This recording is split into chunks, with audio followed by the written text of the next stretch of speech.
Welcome back. Accounting equation में हम लोगों ने ऑलमोस्ट 4 क्वेश्चन सॉल्व कर लिए थे। फिफ्थ क्वेश्चन मैंने जो था लास्ट वो होमवर्क में दिया था। अब हमें आगे के क्वेश्चन सॉल्व करने हैं। इसमें देखते हैं हमारी बुक में आगे क्या है हमारे लिए। फिफ्थ क्वेश्चन में एक्चुअली करना और फोर्थ क्वेश्चन होमवर्क में था। आई होप सब लोगों ने वो होमवर्क कर लिया है। उनका asset is equal to capital plus liability आ चुका है। अगर किसी को फिर भी क्वेश्चन नंबर 4 में कोई डाउट है तो मेरे साथ शेयर करना। मैं तुम लोगों को व्हाट्सएप पे उस पर से जो भी डाउट होगा वो क्लियर कर दूंगा। क्वेश्चन नंबर 5 की अभी बात कर लेते हैं। वो बोल रहे हैं हमें give an example for each of the following types of transaction. तो वो कुछ कंडीशंस देंगे, हमें उसके हिसाब से ट्रांजैक्शन सोचना है। चलो आई होप अब तुम ये यहाँ पे स्क्रीन पे पूरा देख पा रहे हो। पहला, increase in one asset decrease in another asset. एक एसेट बढ़ना एक एसेट कम होना। तो ऐसा कौन सा ट्रांजैक्शन होगा? बहुत सारे हो सकते हैं। मैं एग्जांपल के लिए बोलूं, purchase furniture for cash, purchase building for cash. कोई भी एसेट अगर आप कैश के बदले में खरीदोगे तो कैश कम होगा, एक एसेट कम हुआ और जो एसेट खरीदोगे वो बढ़ेगा। परचेज गुड्स फॉर कैश में भी तो कैश कम होकर स्टॉक बढ़ेगा। Receive from debtors, amount receive from debtors, cash बढ़ेगा और डेटर कम होगा। ये सब में एक एसेट बढ़ रहा है और एक एसेट कम हो रहा है। फिर मैंने यहाँ पे ऑलरेडी टाइप करा है परचेज फर्नीचर फॉर कैश। तो पहला इफेक्ट होगा कैश जो कि एसेट है कम हुआ। फर्नीचर जो अगेन एक एसेट है वो बढ़ गया। तो एक एसेट कम हुआ एक एसेट कम हुआ। दूसरा, increase in asset increase in liability. तो goods purchase on credit, stock बढ़ेगा क्रेडिटर बढ़ेगा। Purchase building against a bank loan, तो यहाँ पे बिल्डिंग बढ़ेगी वहां पे बैंक लोन बढ़ जाएगा। एक एसेट बढ़ रहा है एक लायबिलिटी बढ़ रही है। यहाँ पे मैंने लिखा है फर्नीचर ऑन क्रेडिट, तो क्रेडिटर मतलब लायबिलिटी बढ़ेगी। और दूसरा इफेक्ट फर्नीचर एसेट बढ़ेगा। थर्ड है इंक्रीज इन एसेट और इंक्रीज इन ओनर्स कैपिटल। तो एसेट बढ़े और कैपिटल बढ़े। तो कैपिटल कब बढ़ेगा? जब ओनर कुछ भी बिजनेस में नया लेके आएगा। तो मान लो ओनर ने एडिशनल कैपिटल लगाया तो कैश बढ़ेगा कैपिटल बढ़ेगा। ओनर कोई एसेट लेके आया बिजनेस में तो वो एसेट बढ़ेगा और कैपिटल बढ़ेगा। हो गया हमारा काम। कैपिटल इंट्रोड्यूस्ड बाय ओनर, तो कैश या बैंक जो एसेट है बढ़ेगा, कैपिटल जो लायबिलिटी है वो भी बढ़ेगी। नेक्स्ट है decrease in asset decrease in liability. आपका एक एसेट कम हो एक लायबिलिटी कम हो तो पेमेंट मेड टू क्रेडिटर, या फिर लोन रीपेड, तो या फिर cash withdrawn by proprietor for personal use. इन सब में एक तो एसेट कम होगा और लायबिलिटी कम होगी। पेमेंट टू क्रेडिटर पहला इफेक्ट, कैश जो एसेट है कम हुआ। दूसरा, क्रेडिटर जो लायबिलिटी है वो भी कम हुआ।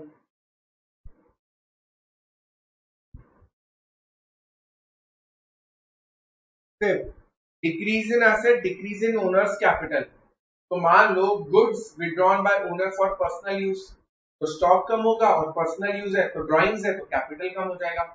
Cash withdrawn by owner for personal use, तो कैश कम होगा कैपिटल कम होगा। बहुत सारे ट्रांजेक्शन हो सकते हैं ऐसे। तो यहाँ पे लिया है cash withdrawn by proprietor for personal use, तो एक तो कैश कम हुआ और दूसरा कैपिटल जो लायबिलिटी है वो कम हुई। Six, decrease in liability increase in owner's capital.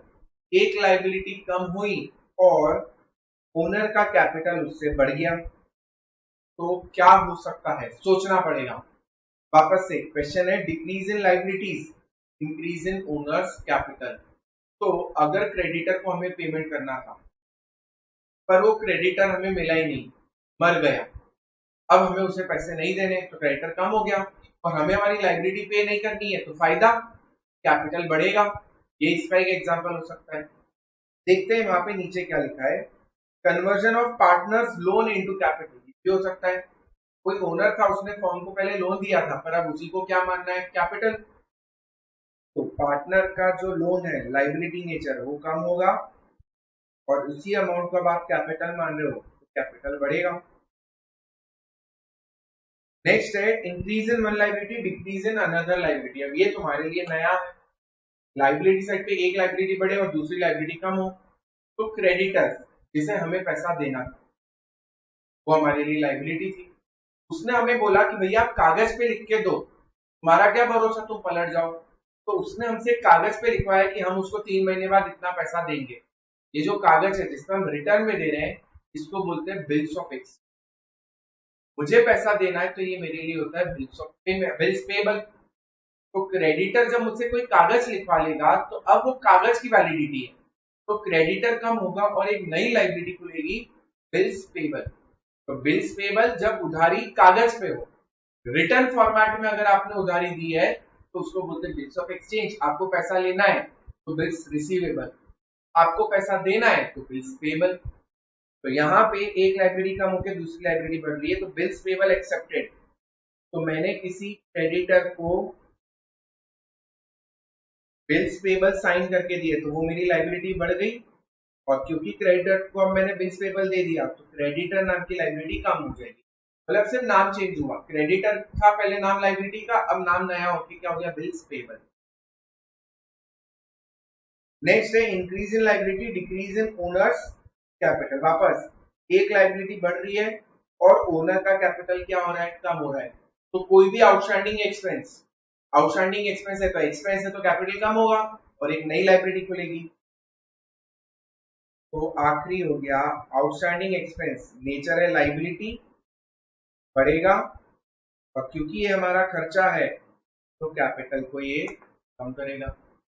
अब मैं चाहता हूं तुम्हारी नोटबुक में लिखो क्लासरूम क्वेश्चन 5, और पहले इसको नोट डाउन कर लो। क्वेश्चन तो है तुम्हारे पास, सीधे सॉल्यूशन नोट डाउन कर लो। क्लासरूम क्वेश्चन नंबर 5, करो इसको सॉल्व, नोट डाउन।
चलो, अब ये एक छोटा सा अलग टाइप का क्वेश्चन है, इसमें हमें वो बड़े क्वेश्चंस करने की जरूरत नहीं है।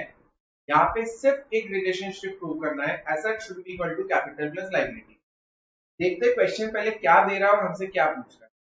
Question number 6, if the capital of business is 90,000, capital दे दिया, and the liability is 40,000, calculate total asset. एकदम इजी टुच्चा सा क्वेश्चन है। Total asset should be equal to capital plus liability. Asset is equal to capital दे रखा है कितना, 90,000, और लाइबिलिटी कितनी दे रखी है, 40,000। तो लोग बोलो, वो अपने को बोल रहे कि बताओ टोटल एसेट्स कितने, तो ये तो इंसल्ट हो गई अपनी, इतना इजी क्वेश्चन अपने को दे दिया। फिर धीरे धीरे लेवल बढ़ते जाएगा इन्हीं टाइप के क्वेश्चंस। अभी क्लासरूम नंबर 6 डालो और इसको नोट डाउन कर लो।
चलो आगे देखते हैं।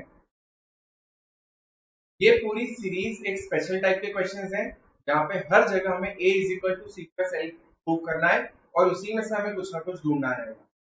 देखते हैं क्वेश्चन नंबर 7 क्या बोल रहा है। कैपिटल 4 लाख था, क्रेडिटर मतलब liability 3 lakh, revenue earn during the period, revenue का मतलब इनकम, तो ये कैपिटल में प्लस होगा, और एक्सपेंसेस जो है वो 2,10,000 था। Value of unsold stock 2 lakh रुपए। चाहिए क्या इनको, कैलकुलेट दी टोटल एसेट्स, हमें कैलकुलेट करने का बोला है टोटल एसेट। तो अब सुनो, ये जो a is equal to C plus L होता है, asset is equal to capital plus liability, ये हर दिन वैलिड होती है इक्वेशन, साल के पहले दिन भी और साल के आखिरी दिन भी। तो ये लोग बोल रहे हैं कि 1 अप्रैल मान लो साल का पहला दिन, तो इनका कैपिटल था कितना, 4 लाख, क्रेडिटर थे 3 लाख मतलब लाइबिलिटी, तो टोटल एसेट्स 1 अप्रैल को कितना हो जाएगा, 7 लाख। फिर साल भर में इन्होंने रेवेन्यू अर्न करा 7,60,000 का, तो रेवेन्यू मतलब इनकम, तो ये कैपिटल में प्लस होगा, एक्सपेंसेस कैपिटल में से माइनस होंगे, तो 2,10,000। तो अब मुझे एक बात बताओ, और कुछ दिया क्या इन लोगों ने, नहीं। तो कैपिटल 4 लाख था, प्लस 7,60,000 माइनस 2,10,000, तो क्लोजिंग कैपिटल साल के आखिरी दिन जो कैपिटल रहा होगा वो इन सबको करोगे प्लस माइनस, तो 9,50,000, और 3 लाख रुपए के क्रेडिटर्स एज इट इज, क्योंकि इसमें तो कोई चेंज बोला नहीं है अपने को, तो ये तो एज इट इज यूज होगा। अब इसको आप निकालो, टोटल कर लो बैलेंसिंग फिगर, तो 9.5 लाख प्लस 3 लाख, 12.5 लाख के टोटल एसेट होंगे। अब क्वेश्चन ने कंफ्यूज करने के लिए जान करके दिया है कि अनसोल्ड स्टॉक मतलब क्लोजिंग स्टॉक 2 लाख था, तो वो 2 लाख इसी का पार्ट होगा ना, और क्वेश्चन ने हमें क्या पूछा, टोटल एसेट, तो टोटल एसेट में स्टॉक इंक्लूडेड ही होता है, तो वो अलग से लिखने की जरूरत नहीं है।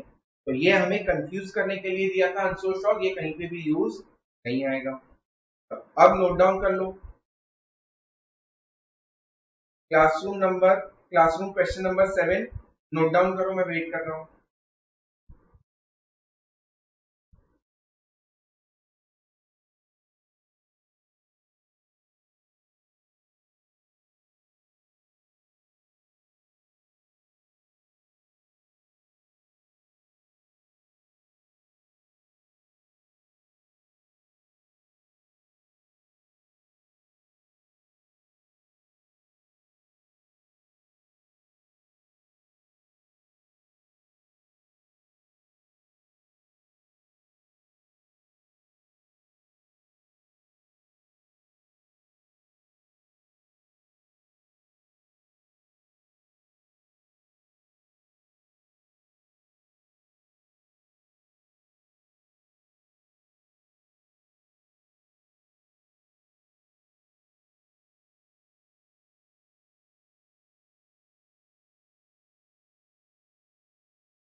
Classroom question number 8.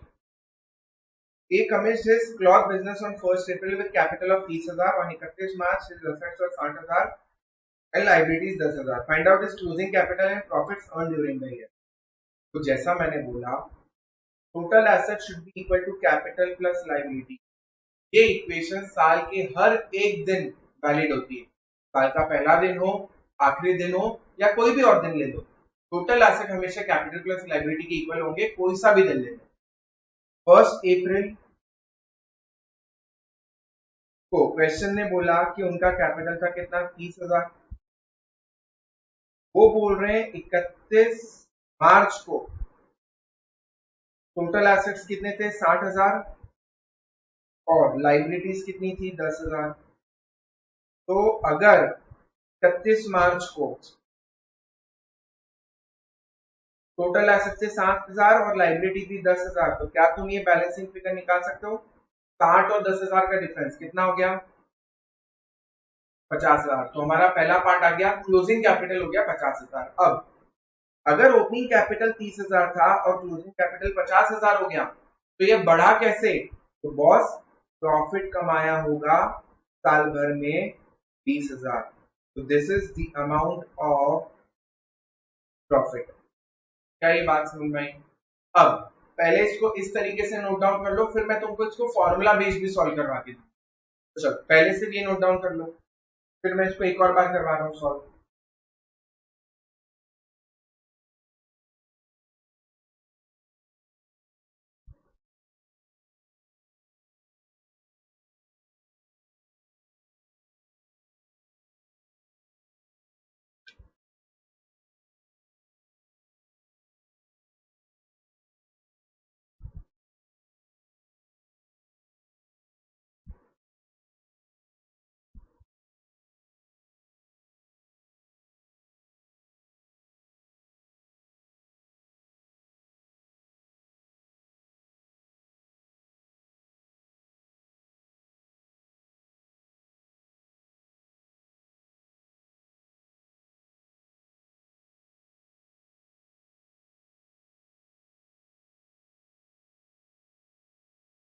कर लिया ये नोट डाउन? अब ये जो प्रेजेंटेशन था ये समझ में एकदम जल्दी से आता है, पर एग्जाम में तुमको ये प्रेजेंटेशन काम में नहीं आएगा. एग्जाम में तुमको फॉर्मूले लिख लिख के बताने पड़ेंगे. फॉर्मूला नंबर 1 जो अपन यूज करेंगे दैट विल बी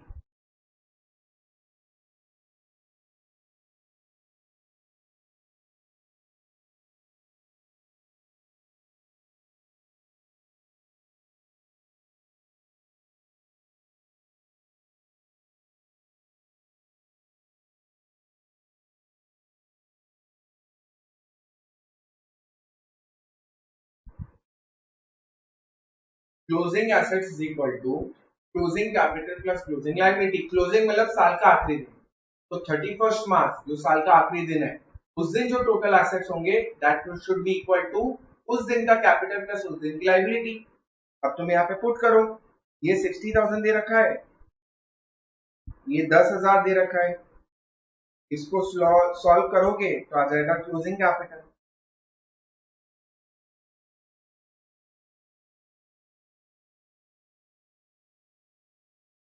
पहले ये नोट डाउन कर लो, फिर आगे इसके और लिखवा रहा हूं. पहले ये नोट डाउन करो.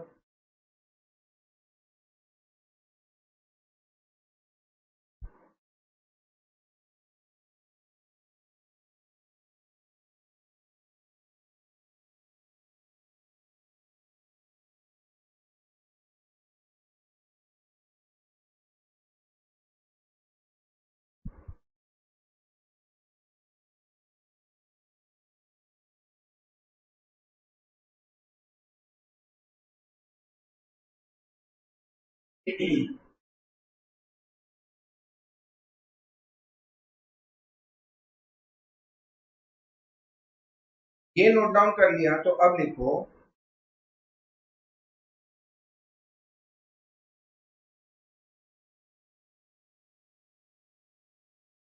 Closing capital is equal to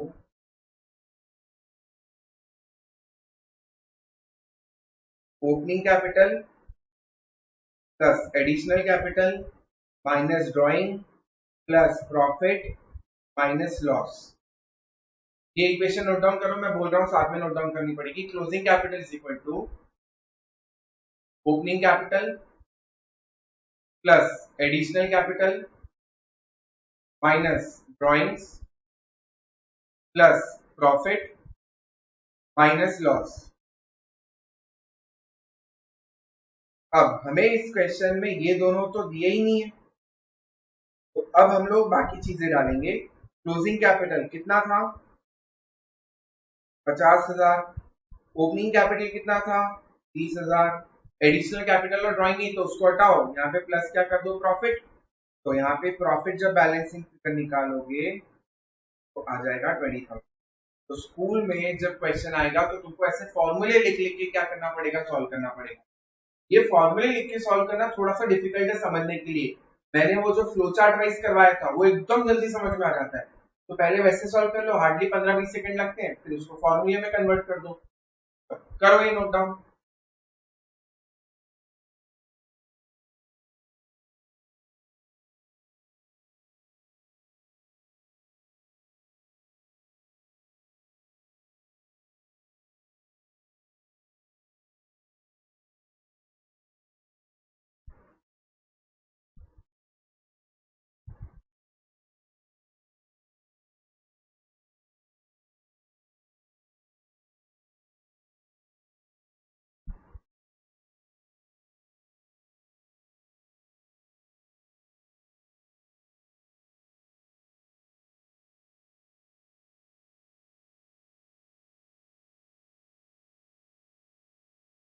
next question है क्वेश्चन नंबर 9। क्या चाहिए? कैपिटल चाहिए। इन्होंने हमें कैश दिया है, बैंक दिया है, डेटर्स दिया है, क्रेडिटर्स दिया है, प्लांटिंग मशीन दिया है, बिल्डिंग दिया है, फर्नीचर दिया है, बिल रिसीवेबल दिया है, बिल्स पेबल दिया है। कुछ नहीं है बच्चों। Asset should be equal to capital plus liability. इसमें से सिर्फ एक चीज है जो लाइबिलिटी है, दैट इज बिल्स पेबल, बाकी सब एसेट है। तो अपन सारे एसेट्स को ऐड करते हैं। Cash 35,000 plus bank 47,500। एक्चुअली है ना, स्कूल में तो इसको ऐसे सॉल्व करना पड़ेगा। कैश प्लस बैंक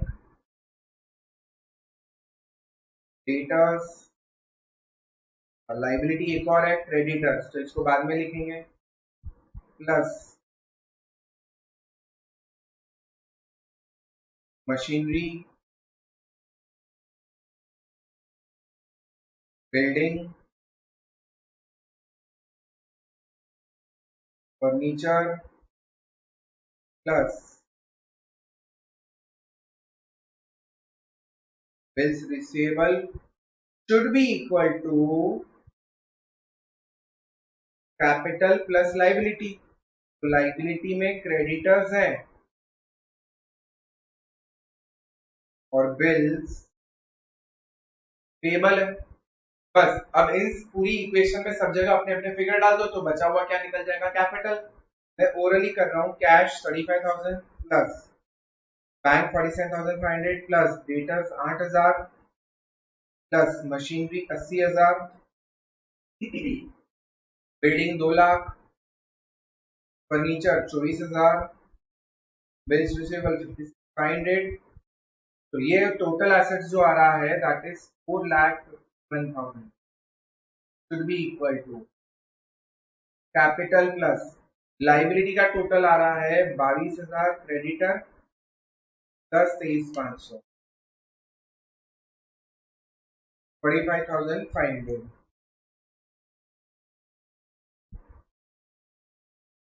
तो सॉल्व कर लेना। कैपिटल की वैल्यू आ जाएगी 4,05,500। करो इसको नोट डाउन, मैं वेट कर रहा हूँ।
अब एक क्वेश्चन नंबर 10 बचा है, 11, 12।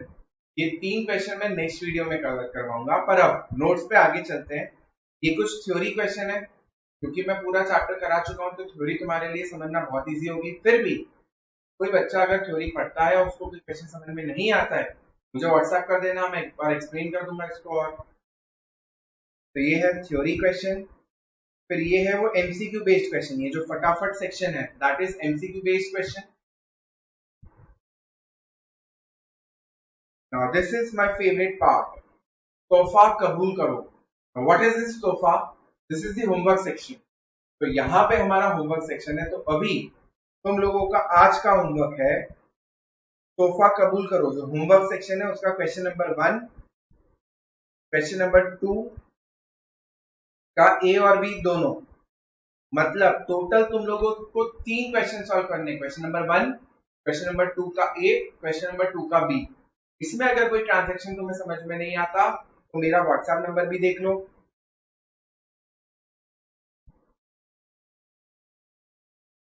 ये मेरा पर्सनल व्हाट्सएप नंबर है।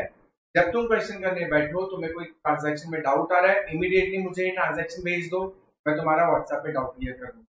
क्वेश्चन नंबर 1, क्वेश्चन नंबर 2 का ए, क्वेश्चन नंबर 2 का बी, ये 3 क्वेश्चन सॉल्व करके तुम्हें मुझे अपनी नोटबुक में फोटो खींच के मुझे व्हाट्सएप करने रहेंगे पर्सनल।